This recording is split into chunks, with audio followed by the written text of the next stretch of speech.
Election റിസൾട്ടൊക്കെ വന്നില്ല. അപ്പോൾ കേരളം പ്രതീക്ഷിച്ച വിജയം തന്നെയാണ്. UDF 102, LDF 35, BJP 3 അല്ലേ? പ്രതീക്ഷിച്ച വിജയം തന്നെ അല്ലേ? അപ്പോൾ ഇലക്ഷൻ കഴിഞ്ഞപ്പോൾ അതുപോലെ തന്നെ UDF മുഖ്യമന്ത്രി തർക്കം ഉണ്ടായിക്കൊണ്ടിരിക്കുന്നുണ്ട്. ഒന്ന് അതിൽ മുൻനിരയിലുള്ള 3 താരങ്ങളാണ്. ഒന്ന് KC വേണുഗോപാൽ, രമേശ് ചെന്നിത്തല, VD സതീശൻ. അപ്പോൾ അതിൽ ആരാണ് മുഖ്യമന്ത്രിക്ക് ഏറ്റവും ആപ്റ്റായത് എന്നുള്ളൊരു വീഡിയോ ആണ് നമ്മളെ ഇന്നത്തെ വീഡിയോയിൽ ചെയ്യുന്നത്. ഇനി നമ്മുടെ ചാനൽ സബ്സ്ക്രൈബ് ചെയ്തിട്ടില്ലെങ്കിൽ ഒന്ന് സബ്സ്ക്രൈബ് ചെയ്യുക, ലൈക്ക് ചെയ്യുക, ഷെയർ ചെയ്യുക. ഓക്കെ. ശരിക്കും ജനാധിപത്യ വ്യവസ്ഥയിൽ ഈ പ്രതിപക്ഷ നേതാവിന് വളരെയേറെ എന്താ പറയുക ഒരു സ്ഥാനമുണ്ട്. അതായത് ഈ 5 വർഷം പാർട്ടിയെ വലിയ പ്രശ്നങ്ങളില്ലാതെ കൊണ്ടുപോവുക. അതുപോലെ തന്നെ ഭരണകക്ഷികൾ, ഭരിക്കുന്ന ആളുകൾ പ്രശ്നങ്ങൾ ഉണ്ടാക്കുന്ന സമയത്ത്, അല്ലെങ്കിൽ അവർ വളരെ കാര്യക്ഷമമല്ലാതെ ഭരിക്കുന്ന സമയത്ത് അതിനെ ശക്തമായ രീതിയിൽ എതിർക്കാൻ നല്ലൊരു പ്രതിപക്ഷ നേതാവിനെ കഴിയും അല്ലേ? അങ്ങനെ നോക്കുന്ന സമയത്ത് ഈ പ്രതിപക്ഷ നേതാവ് എന്നുള്ള ഒരു സ്ഥാനം ഈ 5 വർഷം വളരെ ശക്തമായ പ്രതിപക്ഷ നേതാവായിരുന്ന VD സതീശന് തന്നെയാണ് ഏറ്റവും കൂടുതൽ മുഖ്യമന്ത്രിയാകാനുള്ള അർഹൻ എന്ന് പറയുന്നത്. ഓക്കെ. അതിന് ശേഷം തന്നെ ഉള്ളൂ ബാക്കിയുള്ള ആളുകൾക്ക് അതിൻ്റെ ക്രെഡിറ്റ് എന്ന് പറയുന്നത്. പിന്നെ പല സന്ദർഭങ്ങളിലും രാഷ്ട്രീയ സാഹചര്യങ്ങൾക്കനുസരിച്ച് മാറി വന്നിട്ടുണ്ട്. പക്ഷെ യഥാർത്ഥത്തിൽ പ്രതിപക്ഷ നേതാവിന് തന്നെയാണ് യഥാർത്ഥത്തിൽ പാർട്ടിയെ കൊണ്ടുപോകാനുള്ള 5 വർഷം കൊണ്ടുപോയിട്ടുണ്ടെന്ന് പറഞ്ഞു കഴിഞ്ഞാൽ പിന്നെ തെരഞ്ഞെടുപ്പിൽ വിജയിച്ചു കഴിഞ്ഞാൽ അവർ മുഖ്യമന്ത്രിയാകാനുള്ള ഏറ്റവും കൂടുതൽ യോഗ്യൻ എന്ന് പറയുന്നത്. അതായത് ഇപ്പോൾ രാഷ്ട്രീയ സാഹചര്യം അനുസരിച്ച് ഇപ്പോൾ KC വേണുഗോപാൽ, അതുപോലെ തന്നെ രമേശ് ചെന്നിത്തല വൻതോതിൽ ചരടുവലി നടത്തിക്കൊണ്ടിരിക്കുന്നുണ്ട് അല്ലേ? അതിൽ KC വേണുഗോപാൽ ശരി AICC ഇവിടെയുള്ള കേരളത്തിന് ചുമതലയുള്ള വ്യക്തിയാണ്. പക്ഷെ രമേശ് ചെന്നിത്തല എന്ത് കണ്ടിട്ടാണ് ഈ മുഖ്യമന്ത്രി സ്ഥാനത്തിന് വേണ്ടിയിട്ട് ബാർഗെയിൻ ചെയ്യണമെന്നാണ് മനസ്സിലാകാത്തൊരു കാര്യം. അദ്ദേഹം ഉള്ള സമയത്ത്, പ്രതിപക്ഷ നേതാവിരിക്കുന്ന സമയത്ത് നമുക്കറിയാം അല്ലേ എന്തൊക്കെയാ കാട്ടിക്കൂട്ടി എന്നുള്ള. ശരിക്കും ഒരു അധികാര മോഹിയാണ്. എൻ്റെ അഭിപ്രായത്തിൽ രമേശ് ചെന്നിത്തല എന്ന് പറയുന്ന വ്യക്തി ഒരു അധികാര മോഹിയാണ്. അപ്പൊ അദ്ദേഹമാണ് ഏറ്റവും കൂടുതൽ സീനിയർ എന്ന് പറഞ്ഞിട്ടുള്ള അവകാശം ഉന്നയിച്ചിട്ടാണ് അദ്ദേഹം മുഖ്യമന്ത്രി സ്ഥാനത്തിന് വേണ്ടിയിട്ട് ചരട് വലിക്കുന്നത്. പിന്നെ KC വേണുഗോപാൽ എന്ന് പറയുന്ന AICC ചുമതലയുള്ള വ്യക്തി എന്ന നിലയ്ക്ക് അപ്പൊ ഏകദേശം ഇവര് രണ്ടാളും പണിതിട്ട് VD സതീശനെ ഒതുക്കാൻ വേണ്ടിയിട്ടാണ് നിൽക്കുന്നത്. എൻ്റെ അഭിപ്രായത്തില് കേരളത്തിലെ ജനങ്ങൾ എന്ന് പറയുന്നത് ഏറ്റവും കൂടുതൽ ഒരു ജനഹിത പരിശോധന അല്ലെങ്കിൽ ഒരു റഫറൻഡം ചെയ്യണമെന്ന് പറഞ്ഞു കഴിഞ്ഞാൽ ഏറ്റവും കൂടുതൽ മുഖ്യമന്ത്രിക്ക് അർഹൻ എന്ന് പറയുന്നത് നമ്മുടെ VD സതീശൻ തന്നെയാണ്. ശരിയല്ല? ജനങ്ങളുടെ ഇടയിൽ അദ്ദേഹത്തിന്റെ സ്ഥാനം വലുതാണ്. അതായത് അദ്ദേഹത്തിന്റെ ഒറ്റ ഒരു ഡിസിഷൻ കൊണ്ട് തന്നെയാണ് UDF ഇത്രയും വൻ ഭൂരിപക്ഷം നേടിയത്. അദ്ദേഹത്തിന് അത്രയും കോൺഫിഡൻസ് ഉണ്ടായിരുന്നു. അത് നമ്മൾ സമ്മതിച്ചേ പറ്റും.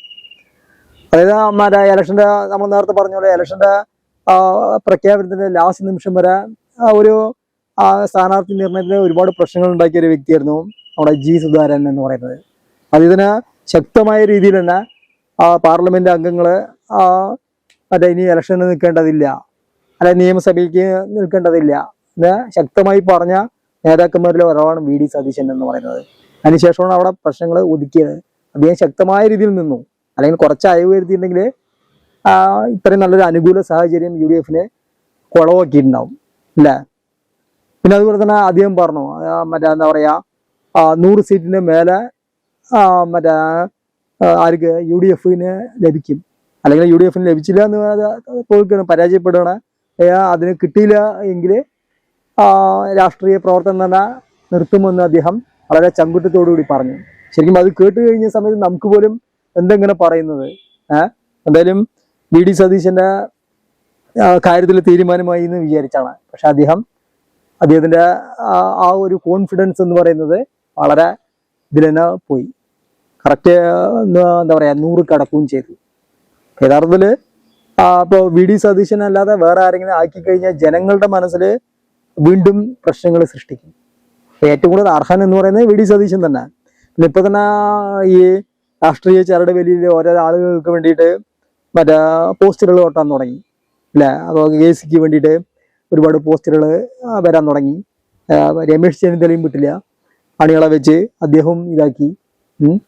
ജനങ്ങളുടെ ഇടയിൽ ഏറ്റവും കൂടുതൽ സപ്പോർട്ട് എന്ന് പറയുന്നത് വി.ഡി. സതീശന് തന്നെയാണ്. അപ്പോൾ കുറച്ച് ജനങ്ങളുടെ അഭിപ്രായങ്ങൾ എന്തൊക്കെയാണെന്ന് നമുക്കൊന്ന് ജസ്റ്റ് ഒന്ന് നോക്കിയിട്ട് വരാം. ഓക്കെ. അപ്പൊ ഞങ്ങളെല്ലാം പ്രതീക്ഷിക്കുന്നത് വി.ഡി. സതീശൻ തന്നെ മുഖ്യമന്ത്രി പട നയിച്ചവനാണ് ഈ നാട് നയിക്കേണ്ടത്. ഞങ്ങൾക്ക് പറയാനുള്ളത്, ഞങ്ങളൊക്കെ ഒരു പ്രവർത്തകരാണെങ്കിൽ ഞങ്ങൾക്ക് ഇന്ന് ഈ ആവേശത്തോടെ ഇവിടെ നിന്ന് നിങ്ങളുമായിട്ട് സംസാരിക്കാനായിട്ടുള്ള ഒരു ആർജവം ഉണ്ടാക്കി തന്നത് ഈ വി.ഡി. സതീശൻ നേതാവിലൂടെയാണ്. ഈ വി.ഡി. സതീശനാണ് ഞങ്ങളുടെ ശക്തി. ഞങ്ങൾക്ക് ഇത് എവിടെയും തുറന്നു പറയാനായിട്ട് ഒരു മടിയില്ല. ഈ വി.ഡി. സതീശൻ ഇല്ലെങ്കിൽ നാളെ ഈ കോൺഗ്രസ് എന്താവുമെന്ന് ഞങ്ങൾക്കറിയില്ല. ഞങ്ങൾക്ക് ഭയത്തിലാണ്, ഞങ്ങൾ പ്രവർത്തകർ ഭയത്തിലാണ്. CM ആയിട്ട് വന്നാൽ മാത്രമേ എനിക്ക് പറയാനുള്ളത്, ഒരു കുടക്കീഴിൽ നമ്മൾ പ്രവർത്തിക്കണമെങ്കിൽ ആ കുട ചൂടിക്കൊടുക്കുവാനുള്ള പക്വതയുള്ള ഒരു നേതാവാണ് വി.ഡി. സതീശൻ. കിട്ടിയിറക്കുന്നതിനോട് വലിയ താല്പര്യമില്ല. സാറ് ഏറ്റെടുത്ത എല്ലാ നേതൃത്വം ഏറ്റെടുത്ത എല്ലാ കാര്യങ്ങളും 100% വിജയിപ്പിച്ചതാണ് സാറ്. സാറ് തന്നെയാണ് ഞങ്ങളുടെ മുഖ്യമന്ത്രി. കേരളം വോട്ട് ചെയ്തത് വി.ഡി. സതീശന്റെ വാക്കുകൾക്കാണ്. അപ്പൊ വി.ഡി. സതീശനാണ് കേരളം നയിക്കേണ്ടത്. പുള്ളി ഇത്രയും നാള് നയിച്ചതുകൊണ്ടാണ് ഇത്തരത്തിലുള്ള ഒരു ഉന്നത വിജയം നേടാനായിട്ട് സാധിച്ചത്. അതുകൊണ്ട് തന്നെ വി.ഡി. സതീശൻ തന്നെ മുഖ്യമന്ത്രിയായിട്ട് വരുന്നതാണ് ഞങ്ങളുടെ താല്പര്യം. 5 വർഷം ഇതിനു മുൻപ് ഒരു പ്രതിപക്ഷ നേതാവ് നമ്മളെ നയിച്ചിരുന്നു. അദ്ദേഹം തെരഞ്ഞെടുപ്പിന് ശേഷം 8 സീറ്റ് LDFന് കൂടുതലാണ് ഉണ്ടായത്. പക്ഷെ ഇദ്ദേഹം വന്നതിന് ശേഷം എല്ലാവരെയും ഒത്തൊരുമിച്ചുകൊണ്ട് മുന്നോട്ട് നയിച്ചതിന്റെ ഫലമായിട്ടാണ് ഇത്തരം വലിയ ഭൂരിപക്ഷം നമുക്ക് കിട്ടിയിരിക്കുന്നത്. പറയുന്ന വാക്ക് പ്രാവർത്തികമാക്കുന്ന ഒരു നേതാവാണ് VDS. VDS തന്നെയായിരിക്കും അടുത്ത CM. ഞങ്ങളെല്ലാവരും ആകാംക്ഷയോടെ കാത്തിരിക്കുകയാണ്. നിലപാടുകൾ, മന്ത്രിസഭയിലെ നിലപാടുകളോടുകൂടി സംസാരിക്കുന്ന നേതാവാണ് യഥാർത്ഥ നേതാവ്. വി.ഡി. സതീശനായിരിക്കണം അടുത്ത CM. ഞങ്ങളെല്ലാവരുടെയും ഓരോരുത്തരുടെ എല്ലാവരുടെ ആഗ്രഹം വി.ഡി. സതീശൻ തന്നെ മുഖ്യമന്ത്രിയായി വരണം. അതാണ് ഞങ്ങളുടെ ആഗ്രഹം. പണ്ട് വി.ഡി. സതീശൻ ജനനായകൻ എന്ന് പറഞ്ഞാൽ കേരളത്തിന്റെ മൊത്തം ജനനായകനാണ്. ആ നായകൻ പ്രവർത്തിച്ച് അയാളുടെ പ്രയത്നത്തിന്റെ ഫലമായിട്ട് അതിന്റെ ഫലം മേടിക്കാനായിട്ട് പണ്ട് കാരണന്മാര് പറയാറുണ്ട്, കടന്നൂല് വേലെടുത്തിട്ട് ആ തരം ഒരു കാരണവശാലും പാടില്ല. ഇപ്പോ വി.ഡി. സതീശന് പകരം മറ്റു 2 പേരാണെന്ന് പറഞ്ഞു കഴിഞ്ഞാൽ എന്തായിരിക്കും അവസ്ഥ എന്ന് ഞാൻ ആലോചിക്കണം. അതായത് ഏറ്റവും കൂടുതൽ അധികാരമോഹികളായ 2 പേര് ഏതാണെന്ന് ചോദിച്ചു കഴിഞ്ഞാൽ, ഓർഡർ പ്രകാരം പറയണമെന്ന് പറഞ്ഞു കഴിഞ്ഞാൽ രമേശ് ചെന്നിത്തല ഒരിക്കലും മുഖ്യമന്ത്രി ആകാതിരിക്കുക നല്ലത്. സാഹചര്യത്തിനനുസരിച്ച് മുമ്പ് ഒരു 20 കൊല്ലം മുമ്പ് വലിയ നേതാവായിരിക്കാം. പക്ഷെ ഇപ്പോൾ എന്ന് പറയുന്നത് വി.ഡി. സതീശന് മുമ്പിൽ രമേശ് ചെന്നിത്തല എന്ന് പറഞ്ഞ വ്യക്തി ഒന്നുമല്ല. ശരിയായ ഒരു അധികാരമോഹിയാണ് അല്ലേ. ശരിക്കും ഇപ്പോൾ അദ്ദേഹം ഈ കഴിഞ്ഞ പ്രവർത്തനങ്ങളിൽ കഴിഞ്ഞ 5 വർഷം എന്ന് പറഞ്ഞ വി.ഡി. സതീശൻ നയിച്ച പല കാര്യങ്ങളിലും വളരെ ഒരു ഡമ്മി പീസ് പോലെയാണ് അദ്ദേഹം ഇരുന്നുണ്ടായിരുന്നത്.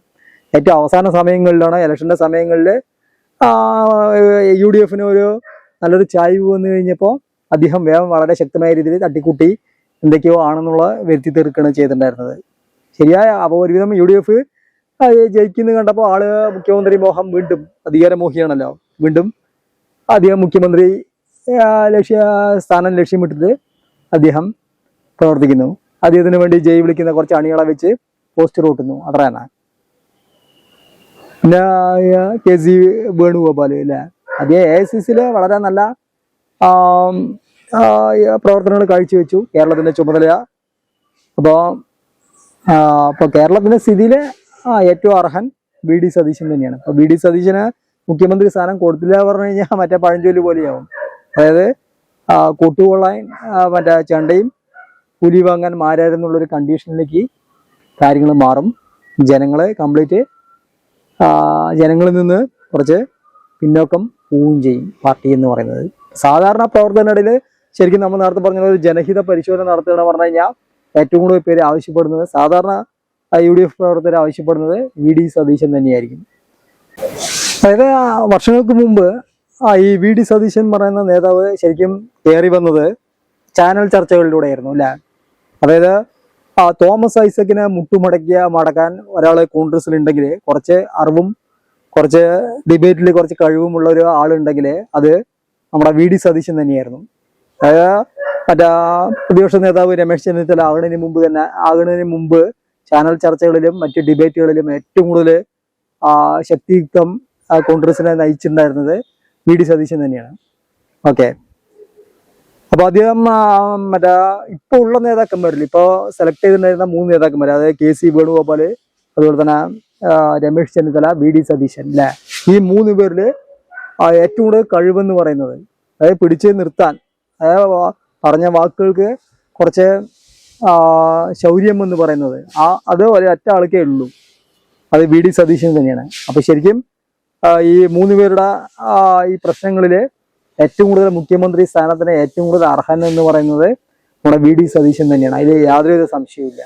ഓക്കെ, ഈ 3 പേരില് അപ്പൊ അദ്ദേഹത്തിനെ മാറ്റി ഇനി രമേശ് ചെന്നിത്തലയാ സീനിയോറിറ്റി വെച്ചിട്ട് രമേശ് ചെന്നിത്തലനെയാ അല്ലെങ്കിൽ AICCയുടെ MLA-മാരുടെ ബലത്തില് കെ.സി. വേണുഗോപാലിനെ ആക്കണമെന്ന് പറഞ്ഞു കഴിഞ്ഞാൽ വീണ്ടും സാധാരണ മറ്റേ പ്രവർത്തകരുടെ ഇടയിൽ വൻ എതിർപ്പ് അല്ലെങ്കിൽ ഒരു മനസ്സിന് വളരെയേറെ വിഷമങ്ങൾ ഉണ്ടാക്കുന്നതാണ് പറയാനുള്ളത്. അപ്പോൾ ജനങ്ങളുടെ ഇടയിൽ ഈ 3 പേരിൽ ജനങ്ങളുടെ ഇടയിൽ വി.ഡി. സതീശൻ തന്നെയാണ് മുഖ്യമന്ത്രിയാകാനുള്ള ഏറ്റവും അർഹൻ. അതായത് ബുദ്ധിപരമായിട്ടും അതുപോലെ തന്നെ അദ്ദേഹത്തിന്റെ പ്രതിപക്ഷ നേതാവായിട്ടുള്ള അദ്ദേഹത്തിന്റെ പ്രവർത്തനങ്ങളും എല്ലാം എന്തുകൊണ്ടും രമേശ് ചെന്നിത്തലനെയും കാട്ടി ഏറ്റവും അർഹൻ എന്ന് പറയുന്നത് നമ്മുടെ വി.ഡി. സതീശൻ തന്നെയാണ്. അപ്പോൾ ഈ രാഷ്ട്രീയ നാടകങ്ങള് ഇനി വരും സമയങ്ങളിൽ അറിയാൻ കഴിയും ഫൈനൽ ഡിസിഷൻ. അപ്പോൾ വി.ഡി. സതീശൻ മുഖ്യമന്ത്രിയാകട്ടെ, അദ്ദേഹം ആ ഡിബേറ്റിലും അതുപോലെ തന്നെ മറ്റും വളരെ എന്താ പറയാ എല്ലാവരും തോൽപ്പിക്കുന്ന ആ ഒരു കഴിവെന്ന് പറയുന്നത് മുഖ്യമന്ത്രി സ്ഥാനത്തിരുന്നിട്ട് അദ്ദേഹം നല്ല നല്ല പ്രവൃത്തികൾ ചെയ്യട്ടെ, കേരളത്തിലെ ഏറ്റവും നല്ല മുഖ്യമന്ത്രിയായിട്ട് മാറട്ടെ എന്ന് ആശംസിച്ചുകൊണ്ട് നമ്മൾ ഈ വീഡിയോ ഇവിടെ വെച്ച് അവസാനിപ്പിക്കുന്നു. ഇനിയും നമ്മുടെ ചാനൽ സബ്സ്ക്രൈബ് ചെയ്തില്ലെങ്കിൽ ഒന്ന് സബ്സ്ക്രൈബ് ചെയ്യുക, ലൈക്ക് ചെയ്യുക, ഷെയർ ചെയ്യുക. ഓക്കെ.